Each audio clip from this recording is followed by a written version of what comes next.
Hello guys, welcome to science cafe. My name is Yogesh Sharma. आज हम यहाँ पर अधिगम के सिद्धांतों के बारे में चर्चा करेंगे। कुछ सिद्धांत हमने लास्ट क्लासेज में डिस्कस किए हैं। आज हम एक नए सिद्धांत को यहाँ पर डिस्कस करने जा रहे हैं, जो कि आसुवेल का अधिगम सिद्धांत है। इस सिद्धांत के बारे में आज हम चर्चा करेंगे। ये सिद्धांत कहीं ना कहीं जेरोम ब्रूनर का जो सिद्धांत है उससे कहीं ना कहीं मैच होता है।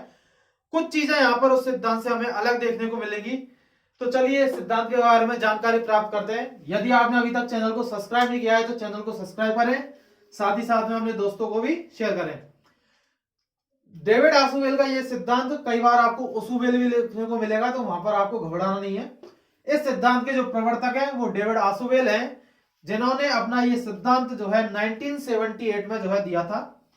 मैं यहां पर बात करूं, ये एक प्रकार के नवीन संज्ञानवादी विचारक है। कैसे? नवीन संज्ञानवादी। नवीन संज्ञानवादी विचारक है कौन? डेविड आसुवेल। अर्थात कहीं ना कहीं कॉग्निशन जो है, संज्ञान जो है, संज्ञान की भी यहां पर बात की गई है। ये जो डेविड आसुवेल है ये कहते हैं कि भाई ब्रूनर ने बात की थी आगमन विधि की। किसकी? ब्रूनर का जो सिद्धांत है वो आगमन विधि पर बेस्ड था। अर्थात वहां पर उदाहरण से नियम की बात की जा रही थी। लेकिन डेविड आसुवेल जो है ये अपने प्रयोगों में निगमन विधि को जो है इंपोर्टेंस देते हैं। अर्थात यहां पर हमें नियम से उदाहरण की बात देखने को मिलेगी। क्या? नियम से उदाहरण की बात ये डेविड आसुवेल करते हैं। अर्थात निगमन विधि को यहां पर बहुत ज्यादा इंपोर्टेंस दी गई है। नियम से उदाहरण की बात करेंगे तो हमने देखा है कि निगमन विधि क्या है।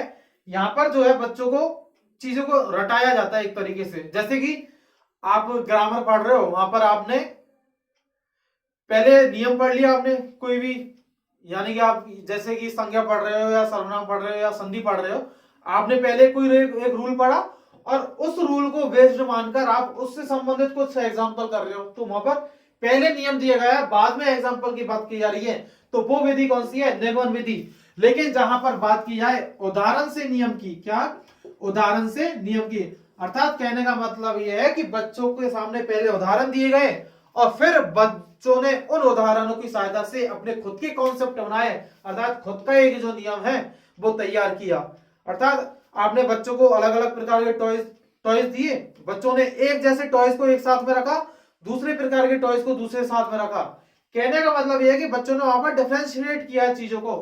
अर्थात उदाहरण से नियम की बात जब आएगी तो वो आगमन विधि है, और जब निगमन विधि की हम बात करेंगे तो ये नियम से उदाहरण की ओर चलती है।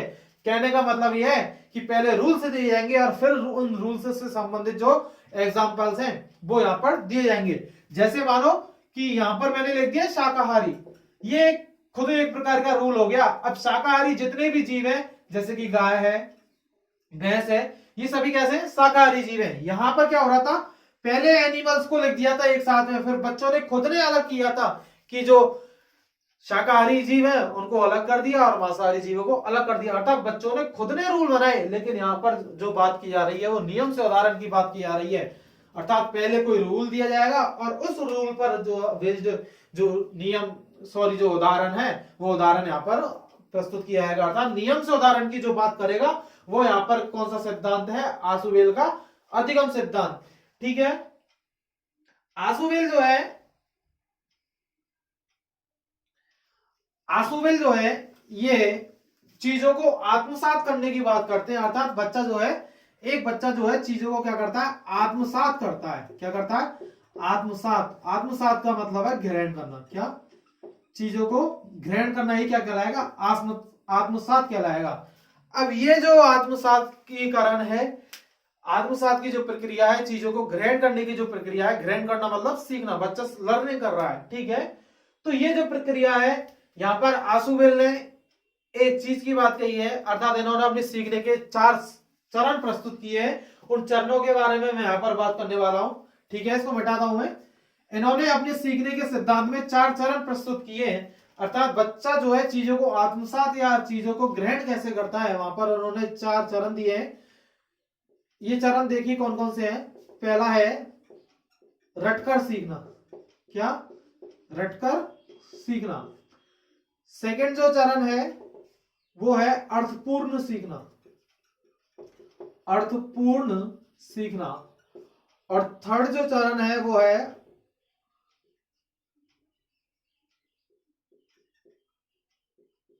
अर्थ ग्रहण करना।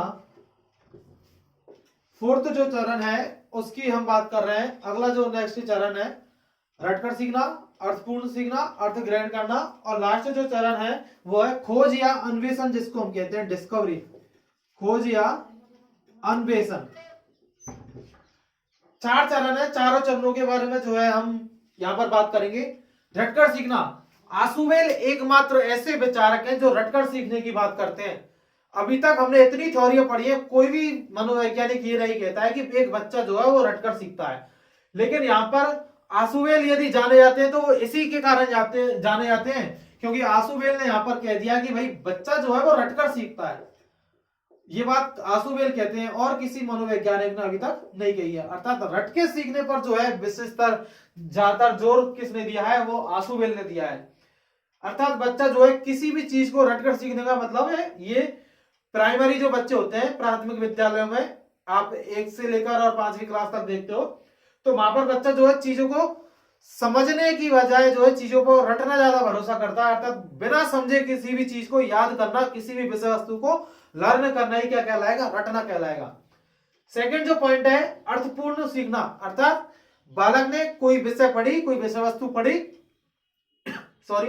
कोई विषय वस्तु पढ़ी और बालक उस चीज के, उस विषय वस्तु के अर्थ को जो है ध्यान में रख रहा है, अर्थ को समझ रहा है और फिर वहां पर जो है लर्निंग की जा रही है, तो इसको हम क्या बोलेंगे, अर्थपूर्ण सीखना बोलेंगे। क्या बोलेंगे, अर्थपूर्ण सीखना। अर्थात पहले किसी भी विषय वस्तु के मीन को समझा कि वो कहना क्या चाह रहा है और फिर वहां पर जो है अधिगम हुआ, तो यहां पर इसको क्या बोलेंगे, अर्थपूर्ण सीखना बोलेंगे।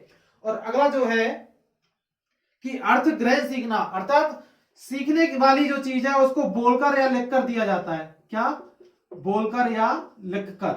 सीखने वाली जो चीज है, सीखने वाली जो विषय वस्तु है उसको बोलकर या लिखकर बच्चों के सामने प्रस्तुत किया जाता है। तो इस प्रकार का जो सीखना है उसको हम अर्थ ग्रहण करना भी कहते हैं। क्या कहते हैं, अर्थ ग्रहण करना। डिस्कवरी, अर्थात यहां पर जो है नए विचार, डिस्कवरी या अन्वेषण का मतलब क्या है, नए विचार आएंगे और उन्हीं नए विचारों से, न्यू थॉट से जो है न्यू डिस्कवरी यहां पर हमको देखने को मिलेगी। बात आ रही है समझ में।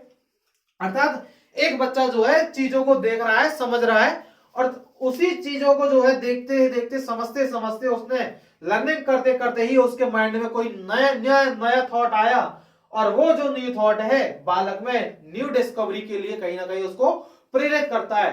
तो इस प्रकार जो है आसुवेल ने कहा है कि बालक के सीखने के जो चरण है उनमें 4 चरणों की इंपॉर्टेंस है। सबसे अलग जो सीखना बताया गया है वो है, कई बार क्वेश्चन यही से पूछा जाता है कि ये जो इनका जो सिद्धांत है वो टीचिंग मेथड से जुड़ता है। किससे, टीचिंग मेथड में यहाँ पर निगमन विधि की हमने अभी चर्चा की है, जो कि नियम से उदाहरण की बात करती है, वो कहीं ना कहीं हमारी टीचिंग मेथड का हिस्सा है। इसलिए ये जो सिद्धांत है छोटा है लेकिन एग्जाम के पॉइंट ऑफ व्यू से बहुत ज्यादा इंपॉर्टेंट है, क्योंकि टीचिंग मेथड में इस थ्योरी को जो है अप्लाई किया गया है। तो आसुवेल जो इंपॉर्टेंट जो पॉइंट बनता है इस पूरे सिद्धांत में से, रटकर सीखने की प्रवृत्ति, अर्थात बालक जो है वो रटकर सीखता है, ये कौन कहते हैं, आसुवेल कहते हैं। ठीक है, एकमात्र ऐसे विचारक जो रटकर सीखने की बात करते हैं वो क्या, कौन है, डेविड आसुवेल। तो यहाँ पर ये हमारी जो थ्योरी है, आसुवेल की जो थ्योरी है वो यहाँ पर हमें समाप्त होती है। आपको ये चारों चरण याद रखने हैं। चारों चरणों में से इंपॉर्टेंट रटकर सीखना, जिसकी बात आसुवेल ने कही है और कोई भी मनोवैज्ञानिक इस बात को कभी भी नहीं कहते।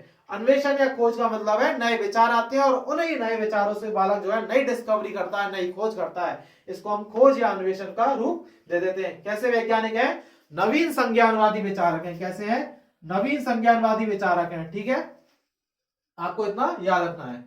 नियम से उदाहरण की बात करते हैं, निगमन विधि पर जो है बहुत ज्यादा फोकस किया है इन्होंने। तो ये थ्योरी यहाँ पर खत्म होती है। मिलेंगे नेक्स्ट क्लास में अगली नई थ्योरी के साथ। यदि आपको ये क्लास पसंद आई है तो अपने दोस्तों को ज्यादा से ज्यादा शेयर करें, चैनल को सब्सक्राइब करें। भाई 100+ तो कर दो, अब तो काफी दिन हो गए।